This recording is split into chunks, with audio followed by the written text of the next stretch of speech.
What if the Sabbath, a day meant to bring you closer to God, became a burden instead of a blessing?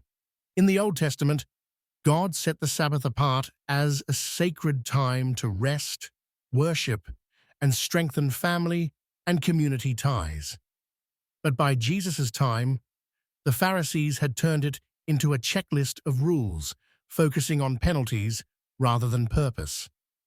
Jesus boldly redefined it, saying in Mark 2:27, "The Sabbath was made for man, not man for the Sabbath."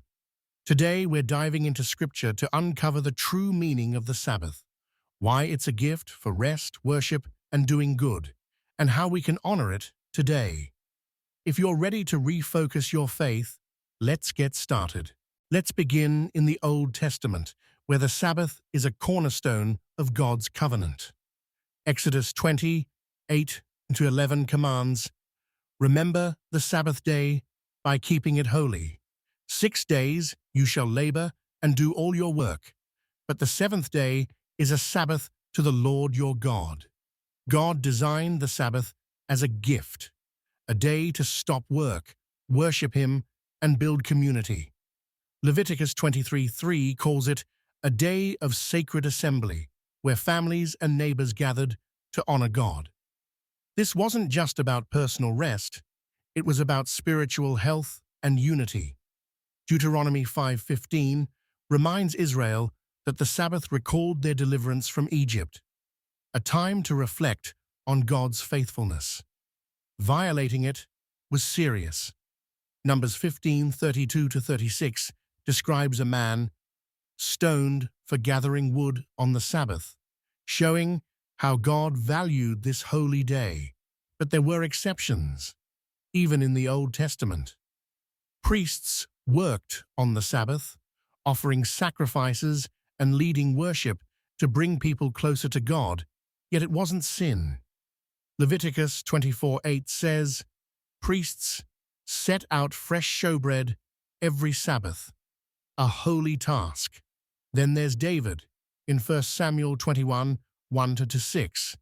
He and his men, hungry and on the run, ate the consecrated showbread reserved for priests on the Sabbath. Jesus references this in Mark 2:25-26, noting it wasn't counted as sin because their need trumped ritual. These examples show the Sabbath's heart. It's about honoring God and meeting human needs, not rigid rule-keeping. Now consider Jesus, who clashed with the Pharisees over the Sabbath. In Mark 2:23-28, his disciples plucked grain on the Sabbath, and the Pharisees accused them of working. Jesus responded, "The Sabbath was made for man, not man for the Sabbath. So the Son of Man is Lord even of the Sabbath." In Mark 3:1-6, he healed a man's withered hand on the Sabbath, declaring, "It is lawful to do good on the Sabbath."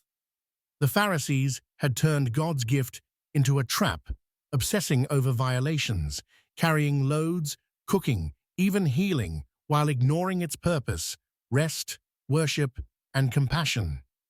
Jesus refocused the Sabbath on its original intent, a day to honor God by doing good, not a day to be paralyzed by rules.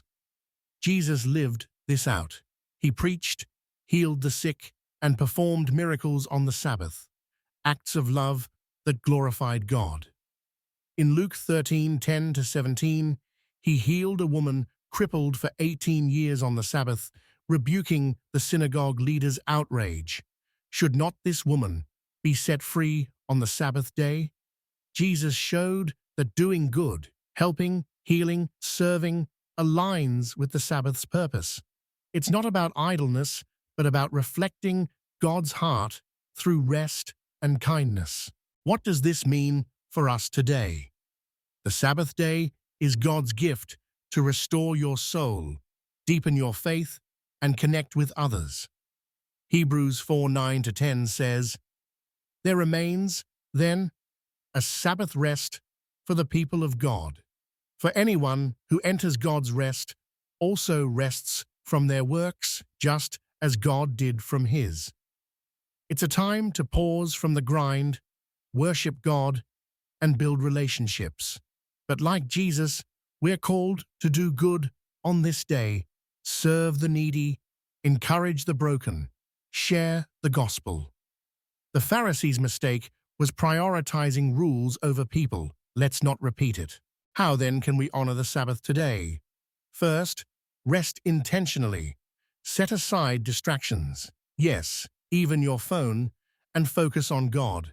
Psalm 46:10 says, "Be still and know that I am God." Second, worship wholeheartedly. Gather with believers, as Colossians 3:16 urges, to sing psalms, hymns, and spiritual songs with gratitude. Third, do good. Visit a lonely neighbor, volunteer at a shelter, or pray for someone hurting. Matthew 5:16 says, "Let your light shine before others, that they may see your good deeds and glorify your Father in heaven." Your Sabbath can be a beacon of God's love. Imagine a world where Christians reclaim the Sabbath's true purpose, resting in God's presence, strengthening community, and doing good. It's not about legalism, like the Pharisees, or neglecting it entirely, as some do today. It's about honoring God by living out His heart. Isaiah 58:13-14 promises, "If you keep your feet from breaking the Sabbath and from doing as you please on my holy day, then you will find your joy in the Lord." That's the Sabbath Jesus invites us to, a day of joy, restoration, and compassion. So, will you refocus your Sabbath? Stop chasing tasks or rules and start chasing God's heart. Rest, worship, and do good, knowing the Sabbath was made for you, to draw you closer to Him and reflect His love to others.